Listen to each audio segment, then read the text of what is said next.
And I think it has a lot to do with the work that we put in as yogi triathlete teams, as a yogi triathlete team, the work that we put in getting to the start line. And that's every day we do our meditation, every day we do our mantras, right? It's not just towing the line and hoping that our mind is going to, behave the way we'd like it to or be calm.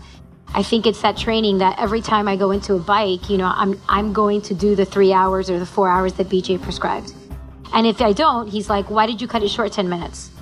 And I'm like, yeah, or my son will say the same thing. And so, because you can't cut it short on the race, they're not going to, hey, she's been out there for a while, let's just give her those 10 minutes, right? It's not going to work. And so I think it's every day a little bit, you guys have that mantra on your shirts, every day a little bit. And it gets us to that. And I think the fourth discipline of, some say it's nutrition, I think it's the mind. Because even if the body doesn't have nutrition, the mind is going to make it happen, right? I knew it was going to come. I knew I could not run it. There was no chance. I was probably around mile 37, 38, 40, somewhere in there before Snow Canyon, but completely exposed at elevation, probably around 3,000 feet. And then the rain started, and passing some police officers, they're just shaking their head. I see them talking on their phones, on their radios, have this look in their eyes where they can't believe they're not being told to pull us off our bikes. And then the wind picks up, and looking at the reports, it was 45 mile per hour plus gusts. And at one point, I'm riding up a hill, probably around 7 or 8 miles per hour, climbing a hill, and a side gust catches me and my bike. I use a rear disc. I use a 90 millimeter front. Me and my bike combined probably weigh around 200 pounds if you include the nutrition that's on there. And it literally picked me and my bike up off of the ground a few inches and knocked me over. I tried to remount my bike. I couldn't. Then the hail started coming in, and there was a chain link fence off to my right. So I literally was getting pushed with my bike around, and I'm 180 pounds. So much. I put my back up against the chain link fence. I used my bike as a shield to protect myself from the wind and the hail that was coming sideways. And that's where the disc wheel comes in handy. That it's like a shield. I never thought I would use my triathlon bike as a shield against the weather.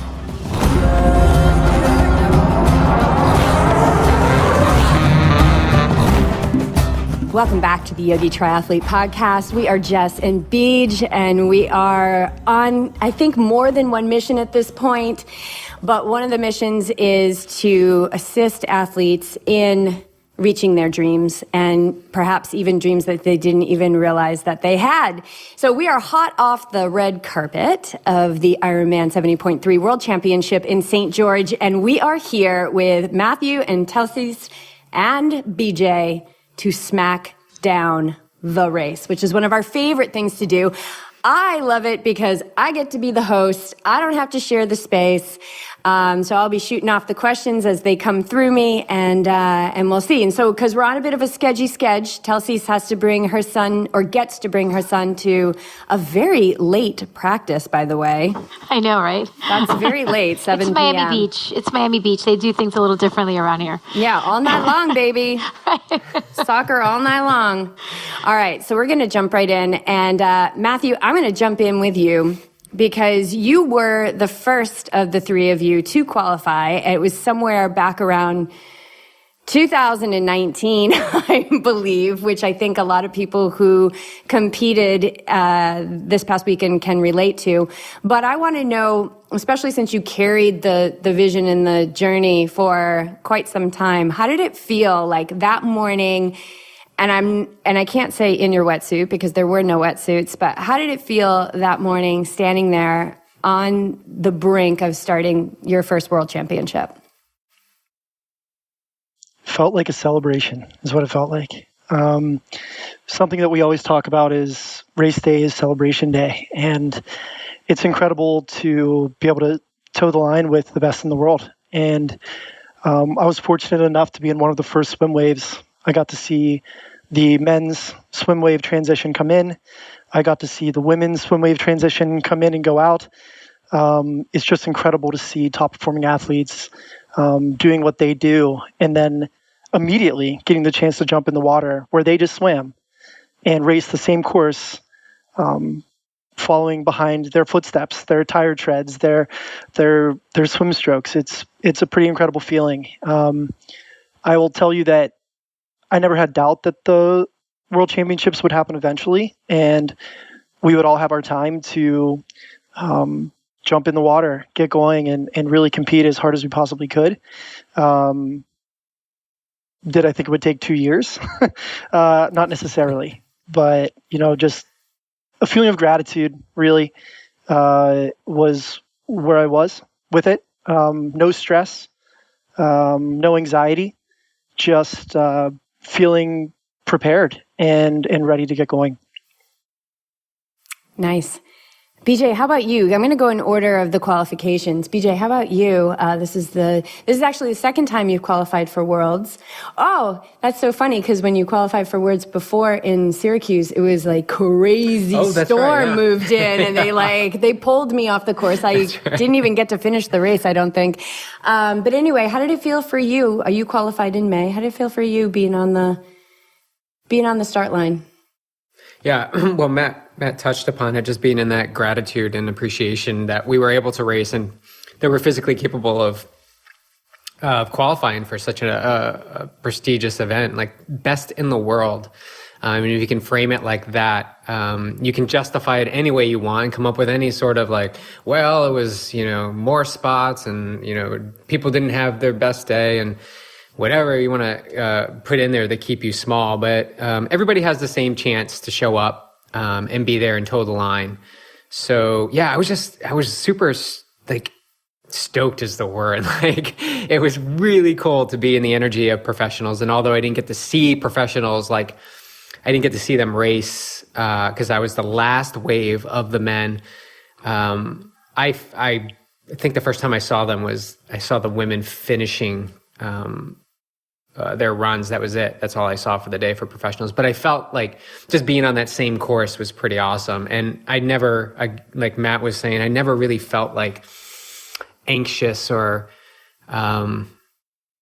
afraid, except for one time when the wind really picked up and I was on a downhill. And we'll get to that. Yeah, got a little shaky.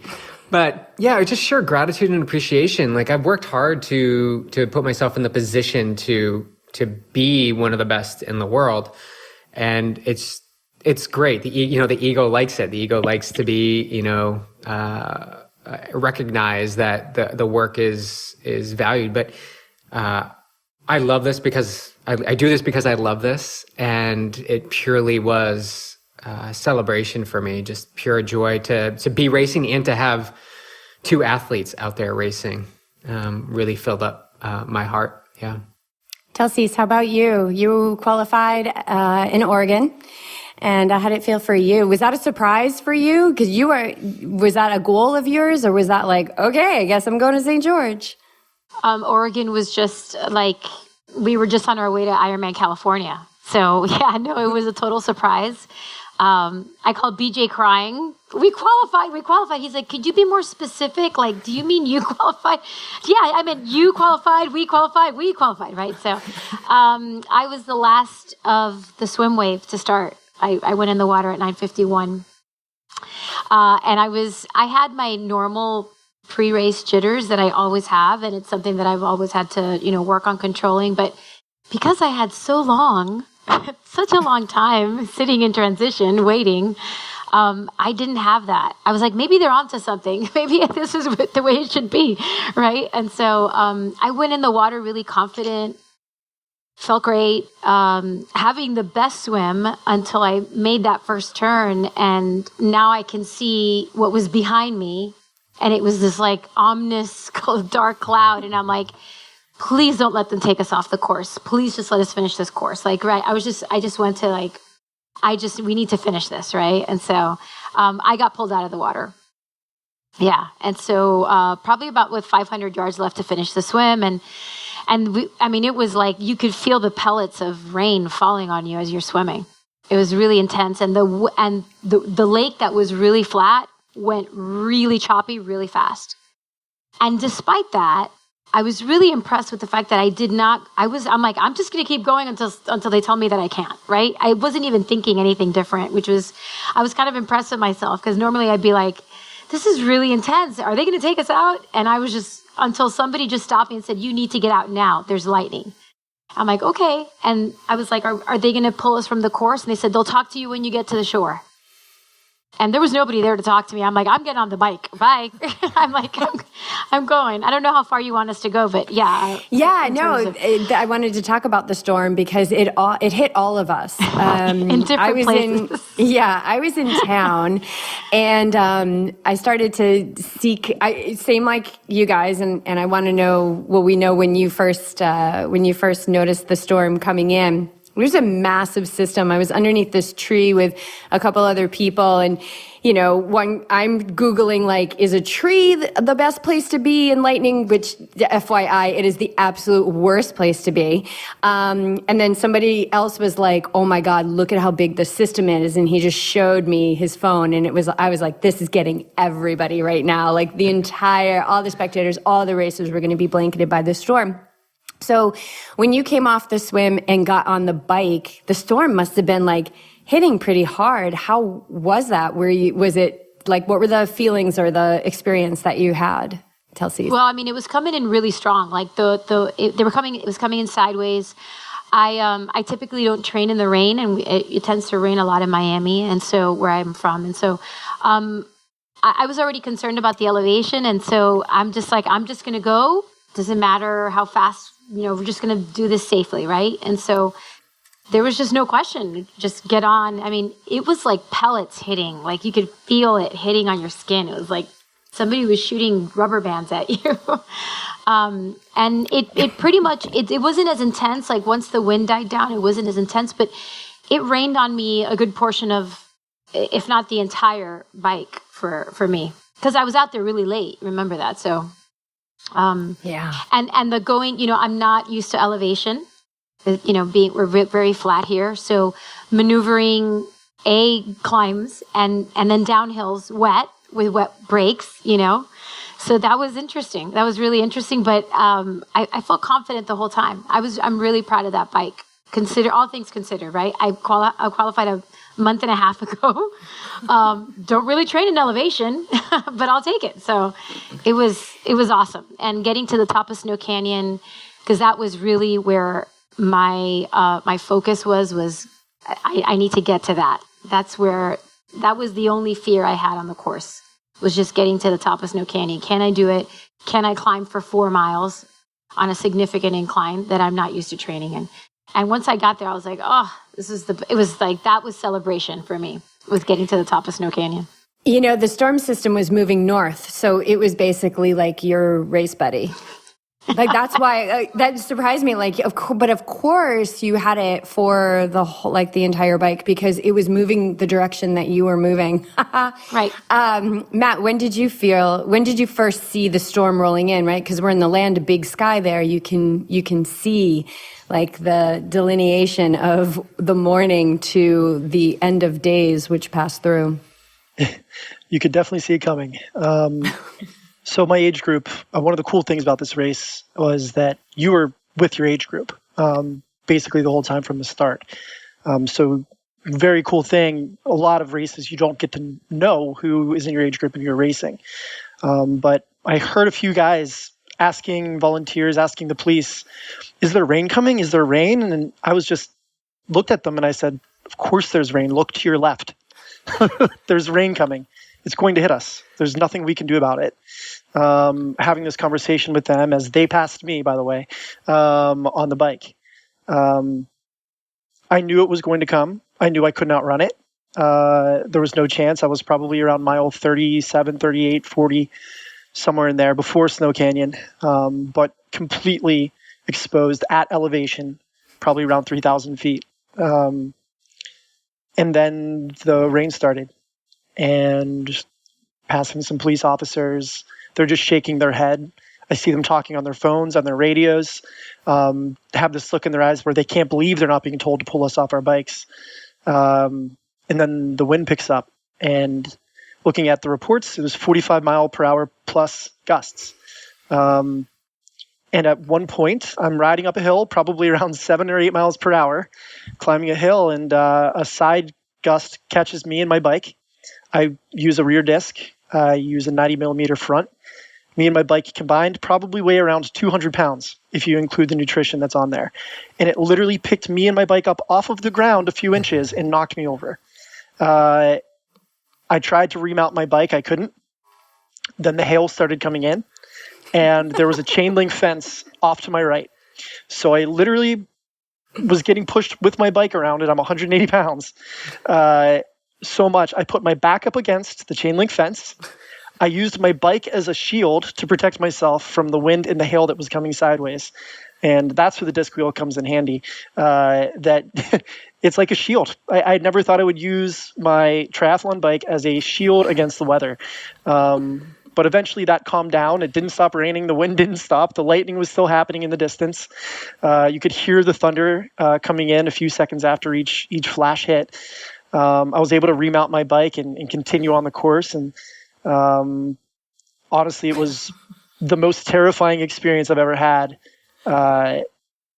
during a race. And I've hit 58 miles per hour on a downhill in aero. And that took the cake for sure. So dude, you're like Gladiator. With your Captain America. Yeah, and a little bit of Dorothy in there. Like you got picked up by the wind. I was definitely feeling like Dorothy. Aren't these the greatest place stories, like home. though? These, yeah. And that's all you wanted to do was get to the finish line and get home. Beej, how about you? And did you see Mother Nature rolling in some adventure? Yeah, probably first time I saw it was heading out on the bike, maybe like mile 10. You look at the clouds, and I just kept thinking these clouds are perfect for the photographers today. Like it's going to be absolutely gorgeous, epic shots. And then they really turned dark, and I'm heading right for them. And it wasn't until about, I think it was that first out and back, I want to say, or maybe it was after the out and back. You take a left and you start descending, and that's just when it just started rain, and then hail, and then wind picked up, and people were flying by me. I would say 2 people flew by me in aero, hammering down this hill. I was probably going 10 miles an hour, holding on to my hoods, just not trying to tip over, and feeling, as we shared this morning with Bob, like if my time is to go, like I'm okay. Like if it's meant to be, because lightning was coming down, I could see the lightning strikes, and I'm like, I'm still going to go. I'm going to go until I can't go anymore. And so I just relented. I guess it was, kind of a release, like non-resistance, like just going to loosen up my grip, just go with the flow. I'm getting soaked. Yeah, the cops were interesting. There was one police officer just in the middle of this intersection. There was nobody around, not even cars to cross over, and he was just standing there, like in the hail, and just getting pelted, watching these cyclists go by. And I'm assuming he couldn't do anything about it. He just was there, just in a state of shock. Yeah, just like these guys are still cycling by me. But that's when I first saw it and experienced it. So I experienced the rain, hail, and then the wind, like 1, 2, 3, like right in a row. But right at that moment too, as soon as I got through that, I could see the clearing, in the far distance. I could see some sense of blue sky. So in my mind, it was only temporary. I just had to get through this. Yeah. Yeah. I did have a thought though at that moment, that exact moment, like, oh shit, like Telsys is getting in the water and the wind is picking up and lightning, like, oh geez, like, are they going to allow her to start? So that's one thought I had in my mind. Matt, I was like, Matt's crushing it. He's probably got past the storm, luckily, but sounds like he didn't. No, Matt was using his bike as a shield. That's the best. Yeah, and it was interesting for me, and I've had so many of these opportunities with my husband, being a racer now for so many years, and perhaps you've had them with me as well, I don't know. But in town, and and seeing the barriers just being blown like they were paper towels, and things just like branches coming across the run course. And of course the pros are just still, the pro race was so unbelievably fast, and there's just like completely, I'm sure they were phased, but it looked like they were unfazed. And I get on the tracker and I see BJ, and then I get on the tracker again, and it's like location unknown, right? Like not available. And I just kind of looked up and I was like, all right, like I'm at peace. Whatever needs to be done, needs to be done. I'm at peace. And then you popped back on like 45 minutes later. I'm like, he's back. All right. Cool. All right, here we go. Okay, let's, the storm just made it so good. Like the stories now, right, that you hold in your heart and that experience, like you will pull on those in the future. And we all made it, which is so wonderful, and great stories to tell for years and to pull on. But I want to shift to nutrition. Telsys, tell us about what kind of nutrition you took in, and did that shift or change because, of the shifting and changing conditions of the day? Because you starting late, you had the calm of the morning, you had the end of day storm, and then you had this blasting heat at the end of the day for the run. So what was your nutrition and how do you think you did with it? So, I train in Miami, which is extremely high humidity, like 100% humidity. And so BJ and I talked about it. We had to go even heavier on the Endurolights because it's a different type of heat, right? And so I didn't go as heavy on the Endurolights because I was kind of drenched in water already. But I stayed the course. I just didn't take the Endurolights that you and I had talked about on the bike.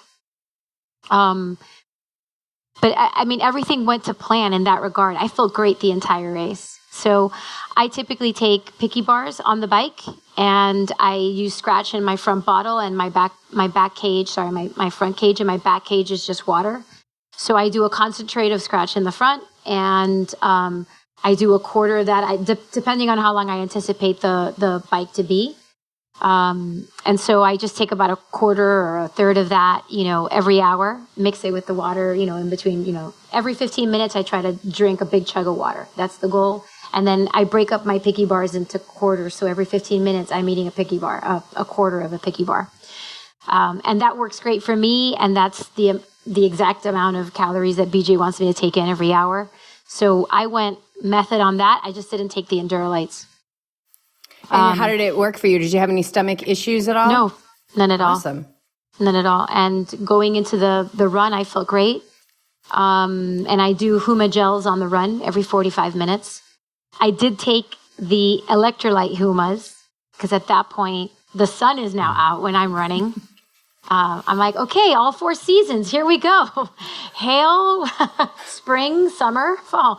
And so I started taking Endurolights when the sun came out, which is right when probably mile 2 of the run, for me, the sun started blasting.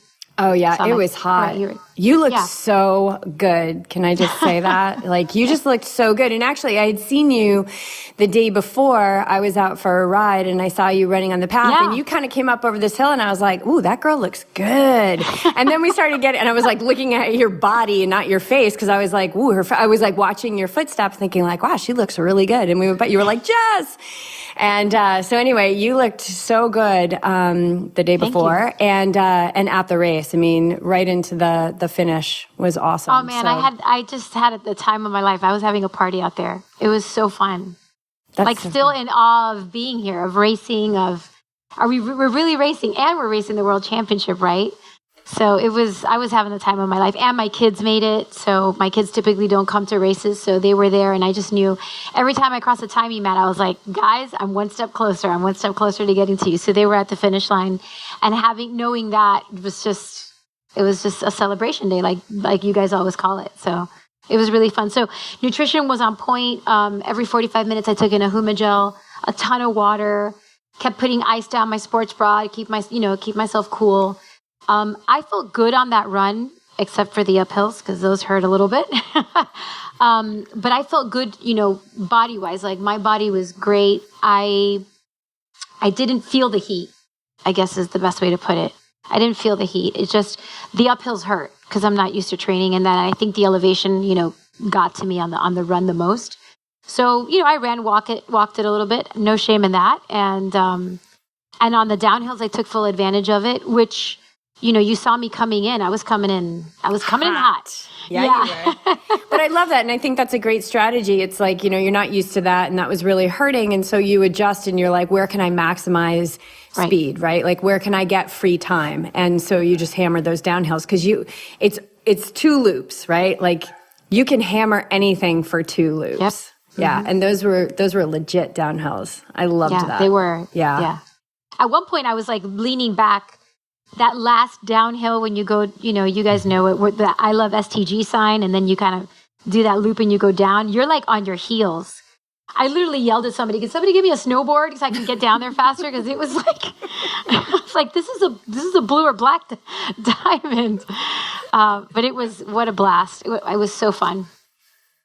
Matt, how was your nutrition? What did you take in? So for me, my nutrition starts a few days before the race.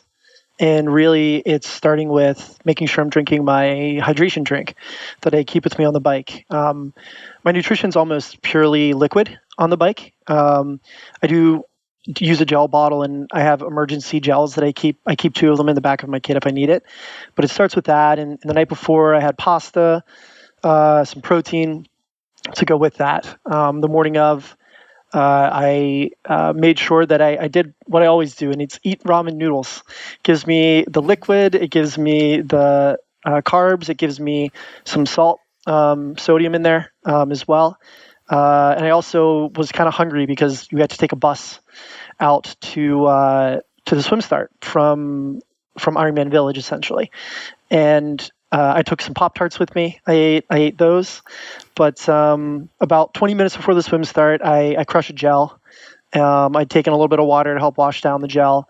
And then I go from there, head out on the swim. On the bike, I have behind the saddle a bottle that's about 24 ounces that holds my hydration drink. I have a 42-ounce bladder actually on the front of my bike that also holds my hydration drink. And then on top of that, between the arms, I have a gel bottle. Essentially what I do is I take 5 gel packs, so 500 calories of gel with caffeine and amino acids and sodium in it. And I mix that, dilute it with water. And I keep that there as well. So I'm essentially carrying 1,500 calories with me on the bike to try to take in. And then I'm trying to take in a little bit of nutrition every 15 to 20 minutes as I'm going along on the bike. And the overall goal is to exhaust all of the nutrition that I have on the bike with the 2 reserve gels sitting in my back pocket in case I lose anything. Good thing I got those because I lost both my front and my rear nutrition within the first 10 miles. So for the first time ever, I had to physically stop at an aid station and replenish my nutrition. I knew at that point you could see the weather coming, and I knew it was going to be a longer day. And I knew that once I started to get cold in the rain, I'd want to stop eating. I'd want to stop drinking, but I couldn't let myself do that. Otherwise, I would bonk really, really hard. So I refilled with Gatorade Endurance that they had, both in the front. I put a Gatorade Endurance behind the saddle. I was able to maintain my gel bottle didn't pop off, so I still had those 500 calories and then a few hundred calories after that. So I just continued to eat and drink as much as I possibly could while on the bike.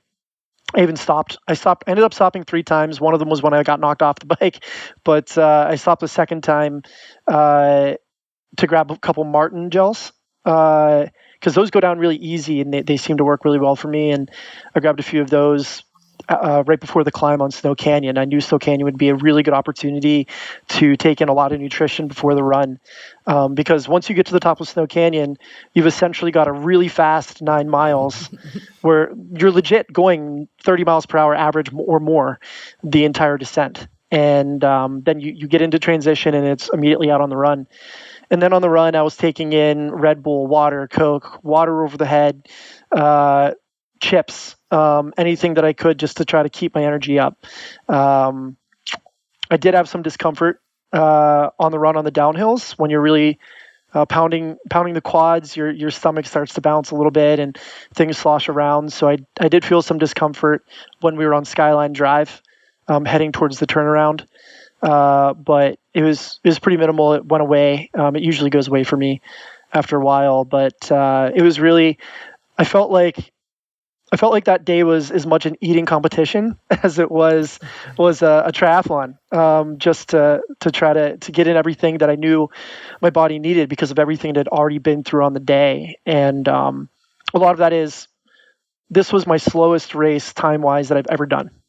So I was spending more time on this 70.3 on course than I'd ever done previously. And if you're spending more time out there, you're going to exhaust a little bit more energy, and you need to make sure that you're replenishing everything that your body needs. Because if you're not, you're just going to let your body down, and you really need your body to be there for you all the way through the end to the finish line. And it really was important. I could tell after had my slowest swim ever, had my slowest bike ever, not even close, slowest run ever. But I can definitely say that I'm more proud of the effort that I put in today than I was any other race I've done. And I've done 7 70.3s now, BJ, believe it or not, in the 4 years that you've been coaching me. And I'm way more proud of the effort that I put in here and the result at the end of the day than anything I've ever been able to leave out on the course. So yeah, really I think that's a really important point, is that, we go in with our nutrition plan, how much we want to get in per hour based on, what we've been training with and things like that.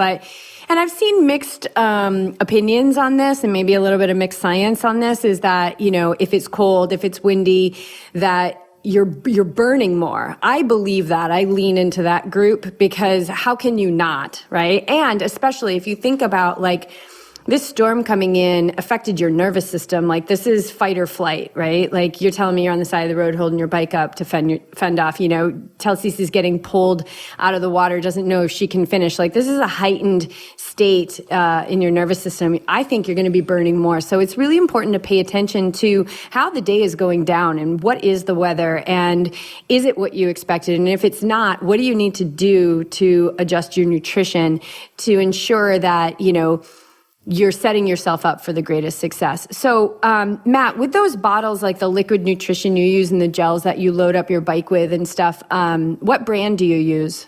What do you like? I typically use Goo, Roctane, but I didn't travel with it, and I wasn't able to find any. So I used Carbo Rocket this race. I used it when we were doing our pre-race, shakedowns, essentially with you and BJ, to make sure that it sat well with my stomach, and it did. It seemed to work really well. But I typically like to use Goo. It's a really good product. Tastes great. That's really important to me. But Jess, if I could, I'd like to go back to the flight or fight response that you talked about. Absolutely. I absolutely had that. And after getting through that storm, I was mentally exhausted. And it took everything I had to finish that bike. And I was going slow. I mean, I was just slogging through, just trying to keep my eyes open. I was so tired. My body just wanted to shut down and go to sleep. Literally. I'm on Skyline Drive on the run, and I literally had to say the mantra in my head at least 5 times, awake and ready. Open your eyes. Because I'm squinting. My eyes are almost closing while I'm running along. And I have to say, you're awake and ready. And then my eyes pop open wide. My pace picks up. I start going. But yeah, my body was exhausted. My mind was exhausted after that experience. It's kind of traumatic, I guess, in a way. But I also want to say it was super exciting and fun too, in some ways. So yeah, well, in Beach, I'm going to get to your nutrition, but I kind of want to stay with this theme that Matt's talking about. I mean, really, Matt, you're talking about the essence of why Awake and Ready was born as one of Yogi Triathlete's like main mantras. It's just like, be awake and ready for whatever comes your way. Like, you just don't know what you're going to wake up to every morning, right? Be awake and ready. Anything can happen. Anything can change in an instant. We saw that with the weather this weekend, and not just with the storm, but with the panic that so many people were in because of the high heat and the late starts and all of that. And it's, when you look, we all got to St. George and we're like, wait a minute, it's dropping like 15, 20 degrees on Saturday. Oh, now this is good. Like, it's just, anything can change in an instant. So to stay with you here, Matt, I want to ask you, it seems like you already pulled a tool out of your Yogi Triathlete toolbox. Were there any other tools that you can recall that you used that helped you stay, focused and in the game, mindset specifically? Yeah, sure. Mantras and breathing really are huge for me. And it's something that, working with BJ, I would say from the first month, he really instilled in me, is finding a mantra. It's something we think about in our daily meditations. It's something we think about on the swim. long and strong is when BJ always tells me when you're doing a swim. I like to use the mantra slow is smooth, smooth is fast. It's a Navy SEAL saying, but for me, it speaks true. It's come back and listen to the biomechanics of your body and be in tune with that. And once you do that and you push down firmly in the saddle, you hold on to your aero bars, you tuck your head, you start pedaling and turning over, you find the right gearing on the bike, and you're going faster, you're going smoother, you're more efficient, you're using less energy to go faster. So mantras are definitely a big one for me. And then especially on the run, I like to use the breath. Using breathing exercises, and I kind of have this breathe in twice, kind of like, and then breathe out one on the out breath. And I do that, and I'm able to get into a really concentrated run focus. I almost get a oxygen high maybe when I'm running, and I'm able to really kind of get tunnel vision and narrow my focus on the run and just try to push forward as best that I can. But it's just, utilizing the breath the best that I can to hone my focus, and utilizing mantras when I find my mind drifting and wandering, which during a 6-hour race, which I was out there for gosh darn near 6 hours, your mind is going to wander. And that's not necessarily where you want to be for 15 minutes at a time. That's not where you want to be for 5 minutes at a time or 3 minutes at a time. You want to bring that focus back to present moment awareness, and focus on the experience that you have the opportunity to have that day. And, one more, Jess, if I can, we talk about this, and I am a firm believer in it, that I'm having the experience I'm supposed to be having at any moment. And, that day I had the experience I was supposed to have, and being able to accept that and not try to control it or change it, or any of the outside forces that we don't have any control over. That is such an important mindset that I think you can carry over to almost any aspect of your life. And it brings a lot of joy, brings a lot of happiness, it brings a lot of relief overall to know that, you know what, I can't control this. We're all experiencing this right now. If you're sitting in a traffic jam, it's easy to be angry about the person in front of you for making you sit there behind them. But when you think about it, every single car, every single person, and every single vehicle, we are the traffic jam, right? We are making this all up, and we're all in this together, and we're all experiencing this together, and we're all going to interpret it in our own way. So the best way that I've found that I can do that right now in my life is to accept that the experience I'm having at that moment is the exact experience I'm supposed to be having. And that really can help put me at peace whenever something difficult is presented or an opportunity is presented to me.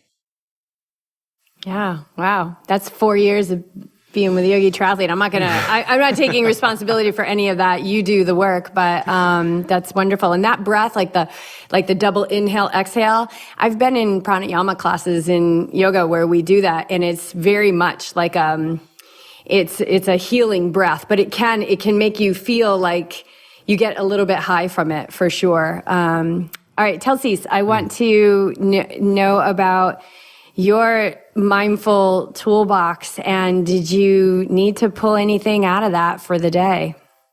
It's interesting listening to Matt go through his, we all go through our thing in our head and everything. And I think for me, sitting in the ceremony at Oregon and hearing my name get called in the roll down, I was already like, I can't do St. George. The elevation, the heat, like I'm not trained for it. I'm supposed to be doing an Ironman in 2 months, and I literally looked at my friends. I was like, is this really happening? And when I went over and signed it, I was like, that's it. This is the experience I'm supposed to be having. And so when they released the swim waves, so many people were talking about it. And of course, I was the last one. And I'm like, of course I'm the last one. And I got mad for like a minute. And I'm like, I'm going to be in 7 hours or 6 hours of heat that I do not train in. And so, but I let it go. I didn't get worked up. BJ and I talked about it really quickly. I said, hey, we got to come up with a different strategy because I'm going to be out there for a long time, And so And when I turned that first, in the swim, when I made the first turn and I saw the clouds, I was like, I hope they just hold us for an hour. Like, I'm not giving up on this race. You know what I mean? Like, I hope they don't just, and I had a very different experience than Matt. I just never felt in danger, despite the fact that there were some crazy crosswinds and storming down, and I got the hail part in the water. I didn't get hit on the bike. I mean, maybe a little bit, because I did feel like I was getting hit by BB guns at one point, but I don't know. My mind, which typically tends to wander a lot, did not go there. I was just strong and calm the whole time. And I did this in Oregon. I had told BJ this and he started laughing. In Oregon, for some reason, I was like, my name is Telsys Tarallo. I am competing in a 70.3 in Oregon. Like, I would just say this to myself. I don't know why I started doing that. And then I got into it in my head again in St. George. And I was like, I am competing in a world championship. My name is Telsys Tarallo. I'm a qualifier and I'm going to be a finisher soon. And like, having this conversation in my head, like, I have every right to be here. This is my experience. My children have a right to see this journey come to fruition because they're very much a part of, I'm a single mama too. And so just having all of that, I was just in gratitude. And BJ said it after the race. He said, you just raced from joy.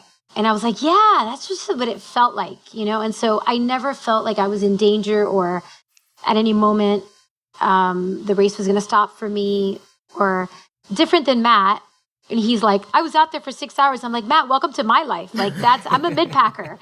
That's like my time. A sub-6 would be, I did that in Oregon. I was really happy with that. So I know what you're saying. Welcome to my life, right? That's what I typically race.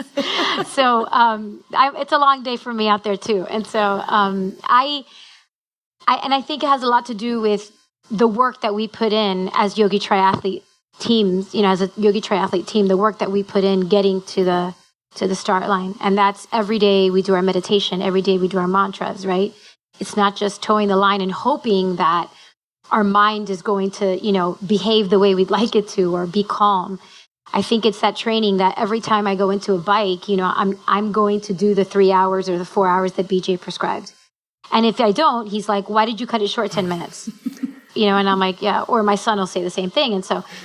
And it's like, because you can't cut it short on the race, they're not going to, hey, she's been out there for a while. Let's just give her those 10 minutes, right? It's not going to work. And so I think it's every day a little bit, you guys have that mantra on your shirts, every day a little bit, and it gets us exactly.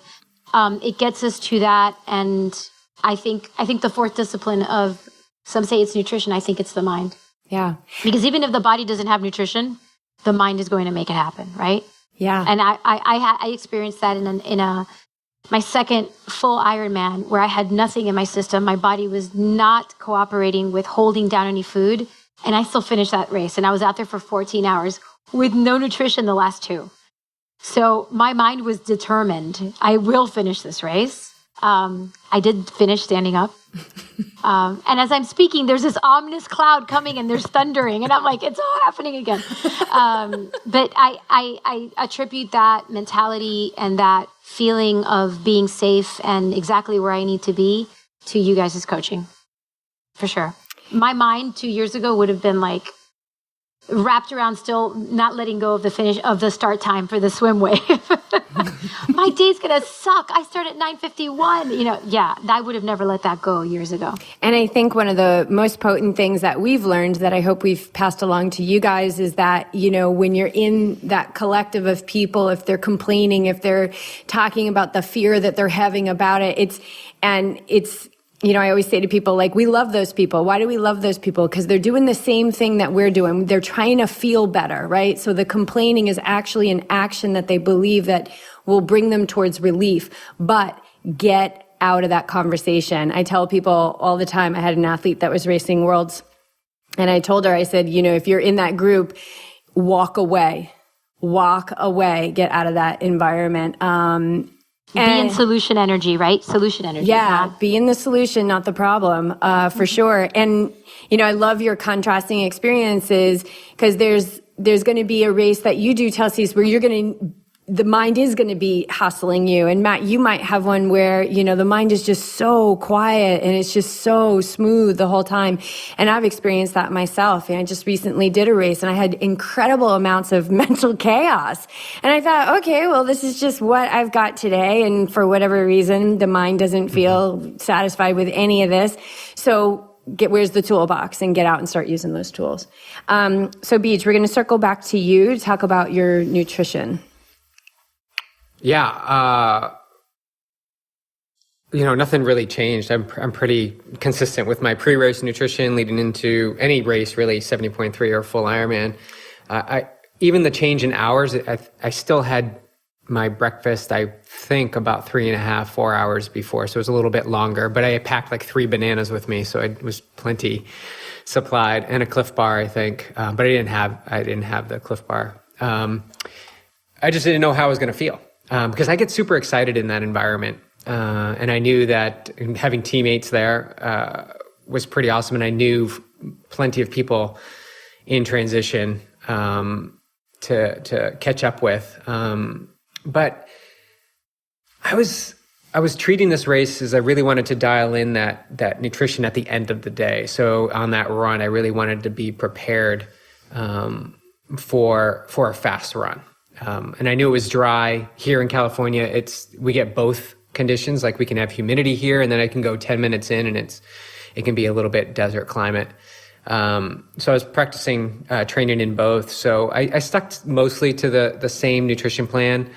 A gel like Matt before the swim, about 10, 15 minutes before the swim. And also on the topic of mindset, I had plenty of chatter around me, and I kept moving myself further and further closer to the front of my swim wave group because the conversations were not helpful. They were just trying to feel good, and it wasn't helping me feel good. So I moved myself. So I had that gel and water. That's a really key element now if you haven't started it. But because of the way these swim corrals work and the time that we're standing in line, you most certainly should have a disposable plastic water bottle filled with water, or grab one from transition, and a gel.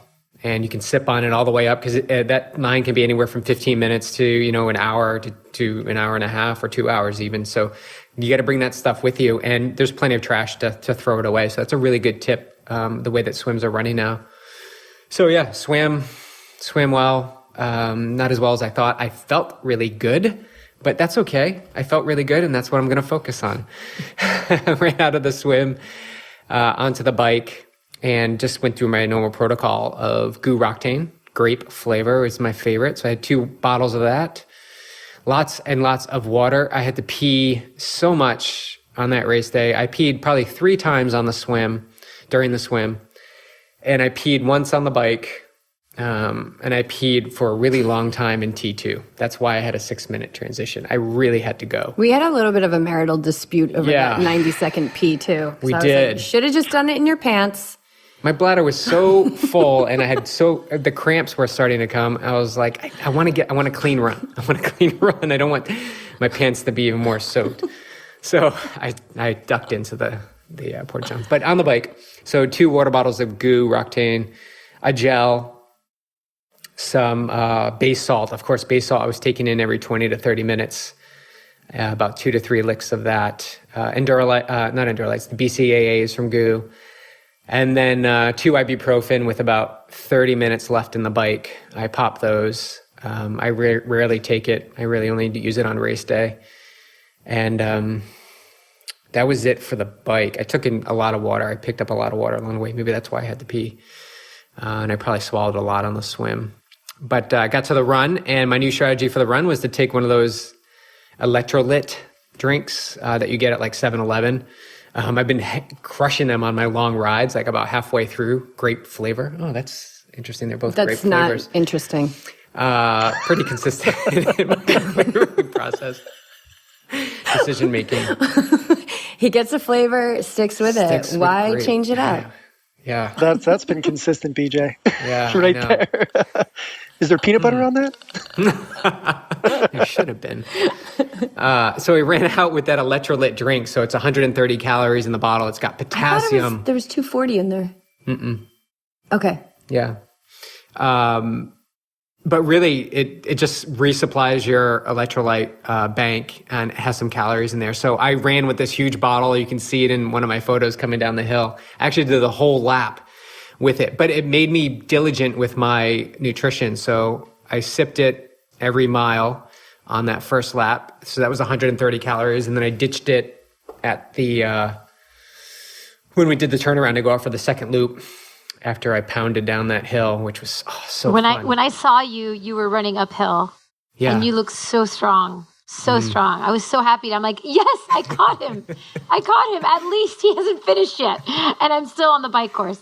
Oh, it's so good to see you. You look great. You look really strong. Thank you. So BJ, when you carrying the bottle, did that allow you to skip the aid stations as they came along? And okay. Yep. I would run by and just grab water and pour it over my head, or grab ice and pour it over my head, but I never stopped, that's a good question, Matt, which has been my MO sometimes, is to stop, right? And not delay, but there's ways to get through aid stations really quickly. And I know them, it's just putting them into practice. So again, using that presence to see that habit that maybe you built. But that's an important point, Matt. But the drink allowed me to run through it. And I don't like carrying something, but this meant more to me. Like being my best on the run throughout the entire run was a focus of mine for this race. Knowing what happened in May and knowing what's going to happen next May when I do the full, I want to be prepared. And so after that turnaround, I just started to use cola, of course. Cola, I love cola. And a gel, I think at mile 7, a cola gel. And also not interesting. What, cola gel? And cola gel. And then, I should say surprising. I did stop at that aid station. I think it was at mile 7.5. And that's when these ladies were commenting on my shoulders. And I had really nice shoulders. And the backside of me was pretty nice. And I said, this is what a yogi body looks like. And they're like, we better start doing some yoga.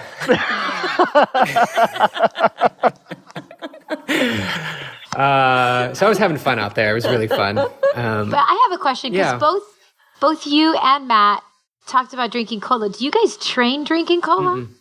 I don't. Like, is there an aid station somewhere in the middle of your run and you're like, let me just grab a Coke, or I personally don't. You just do that on race day? Just on race day. And sometimes, if I'm doing a 6-hour bike, maybe around 3 or 4 hours, I'll stop at a 7-Eleven and grab one. But most often on the run, no, just in the race. How about you, Matt?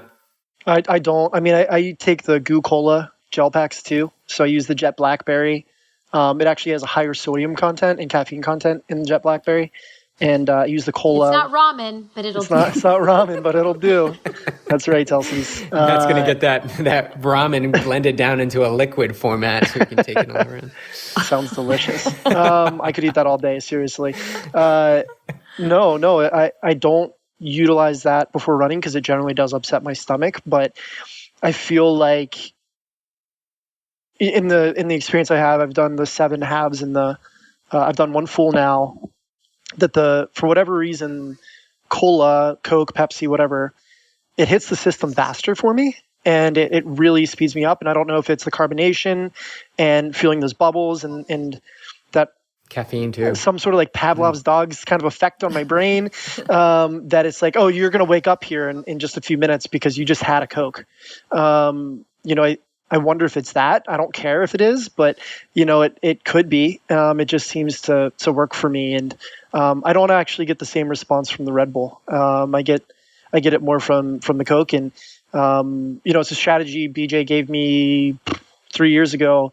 Be sure that you're hitting that early, but once you hit mile 10, it really doesn't matter what you take in. You're gonna be done. So you want to be. You're not going to really hit that. You're not going to get the benefit out of whatever you're taking in. So you want to run strong that last 5K, skip those aid stations and just keep going if you can. I take it early. I don't try to crush too much of it at once because the carbonation upsets my stomach a little bit. I generally try to stick with energy drinks that are flat without the carbonation when I'm doing my normal training. Yeah. Telsys, I know you got to get Angelo to practice, but I want to ask you. They just canceled it. What? The storm. The storm. It does look darker in the room you're in. I know, I can see it changing, the light in her room. All right, no practice. Okay, we will be wrapping this up here. But I want to know if, and I love you guys talking amongst yourselves, so feel free to jump in as you're talking. But Telsys, what did you learn about yourself? Did you learn anything new? I saw a new version of myself. How about that? That I really liked, and it was that. I think I finally lived out the strong and calm that BJ's been pounding into my head for the past year, because I actually executed that this race. And I think it may have had something to do, or a portion of it to do with A, my training, but B, the fact that I had my team there, my kids there, and it's just when I race, we're very business. We come in, group of friends from Miami, we race.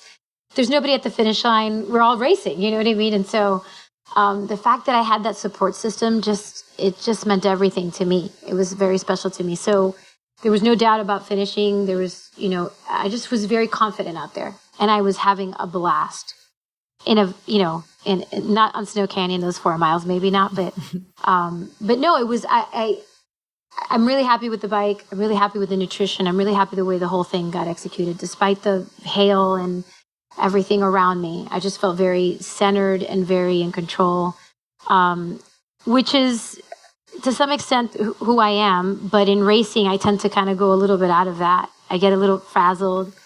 I could drown in a drop of water. My mom has always said that you could drown in a drop of water. And I said, yeah, probably. But this race, I felt very still.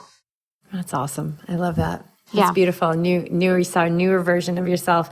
Yeah, a new version of me. Mm-hmm. Matt, what did you learn about yourself? Anything new? Anything confirmed? Imposter syndrome died. Being there, talking with the athletes, seeing the professionals. If you look at the times for this race, right? If you look at 30 minutes, right, faster than I went, or 30 minutes slower than I went, you're talking about 100 places difference in where you placed in the world in your age group. That's how tight it is. You're talking a few seconds in between each place, essentially. And do I want to place higher? I always want to place higher, right? But at the end of the day, I know I was out there racing against the best there were. And I finished that race, gosh darn it. I had a lot of opportunities to work through. But yeah, my imposter syndrome is officially dead. I know I can go out there. I know I can compete. I know that I am, in this sport. And, something I've realized about myself a long time, because I've been doing sport my entire life. BJ, like you're a basketball player. I was an ice hockey player. I was a soccer player. I don't think there's anything exceptional or special about me physically. That's different than somebody else that, makes me like Ben Simmons for the Philadelphia 76ers, or a Lucy Charles running out there and laying down ridiculous swim times where she's literally out of transition before anybody else leaves the water, right? Incredible talents. But over the years, and confirmed this past weekend, is I have an ability to focus generally, and I have a stronger than a lot of the other folks out there. And, BJ, my training hasn't been what it may have been in the past. I haven't been able to for various reasons, but my mental toughness and everything that's been instilled in me and reinforced through meditation, through weekly conversations with you, working with teammates, riding bikes with people on the weekend, whatever it might be, and finding a mindset of acceptance and gratefulness and experiencing the moment is really my strength. And having a strong mind is so valuable. It is, I almost believe it's 90% of the sport when you really think about it, because my fitness, I'm 20 pounds heavier than I normally am when I race like this. My training volume is probably 50% of what it used to be, but my mental toughness, my understanding of my body, my understanding of what's important on the swim, sighting, breathing, staying calm. That has gone such a long way. And, again, circling back, my imposter syndrome is dead. I know what makes me strong. I know where I can continue to grow and improve and focus and continue to change as a person. I'll always be changing. I am what I am on that day. And I'm happy to be who I am today. I'm happy who I was on Saturday. And I'll be grateful who I am tomorrow. And, I feel blessed and really privileged to be able to take this approach to my daily life. Yeah. Yeah, you are. You're one of the, strongest minds in the field. And that's a superpower in your pocket when you're towing the line, for sure. Beej, what did you learn about yourself or reconfirmed? That I need to race more, for sure. I definitely need to race more. I love this story we tell ourselves. I love the training, but the racing is the celebration, right? I love that. And maybe that was always keeping me, settled back a little bit, but I love to race. I love to be out there. I love to be butted up against those moments when everything is telling you, your legs are heavy, you're breathing really heavy, just, make it up this hill, which is actually happening, and be able to mindfully jumpstart yourself to run faster and just stop when you need to stop or dial back when you need to dial back. And usually it never happens. You're most often selling yourself short out there, in moments that you can go a little bit more. And this is part of the strategy I have with our athletes, where you surge, like you test yourself to see if you're going as hard as you can go, knowing how long you have left. And you can always dial it back, but you can always hold it a little bit longer, and that moves you closer and gets you those seconds Matt was talking about, those little seconds, just by surging and getting yourself a little bit further ahead. So I definitely want to race more. I love the environment. I learned, reinforced that I love to be in that environment of greatness. Like, I belong there. I belong with those people. Selling yourself short is an easy way out to not encourage,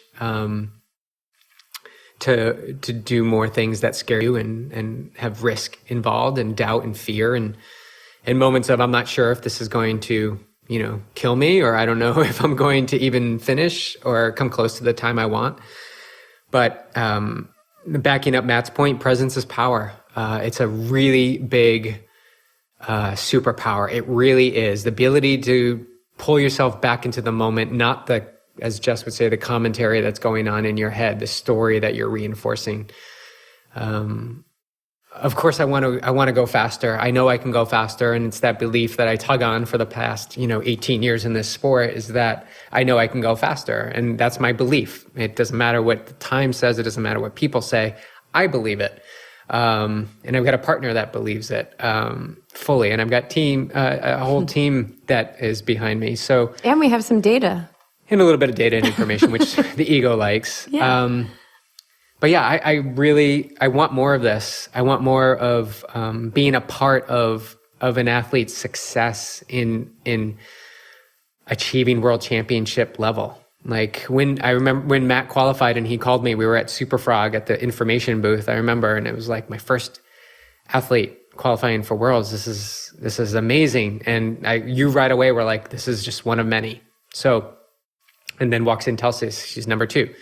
So it's just going to continue to happen. It's going to continue to happen. And if you guys want to be there, again, you can be there. And I think that's what I really pull away from it, is whatever you want to happen can happen. Just let go of the timeline and let go of the attachment to how it needs to happen and in what form it has to happen, and instead embrace everything that unfolds, knowing that it's happening for you to move you closer there. Timeline is just really not part of our control. It's out of our control. Perfect. So yeah, I'm extremely grateful. I'm extremely grateful for you being out there, getting some good video and photos, and up in the game. Yeah, I'm doing good. Yeah. Mm-hmm. Yeah. All right, you guys, thank you so much. I'm so grateful for you both. I love you both. And I just want to give a shout out to Chelsea, Team YogiTriathlete, who the day after Ironman 70.3 World Championship, qualified for Ironman 70.3 World Championship 2022. She was, she raced Washington, and she came off the bike in fourth and held it, and there was a girl chasing her down, and just so impressive. So we already booked a place for next year. This is what we do now. We tell the universe we'll be back, and we'll just give you some evidence. And that's Daniel's athlete. Daniel's athlete. Yes, vegan powered athlete. That is his athlete. They came. Vegan powered athlete merged with YogiTriathlete back in June, and Daniel brought with him a whole slew of amazing athletes, and we're just the family keeps growing, and so we're so grateful for you guys. Thank you so much for your time today. Thanks for having me. Namaste. Namaste.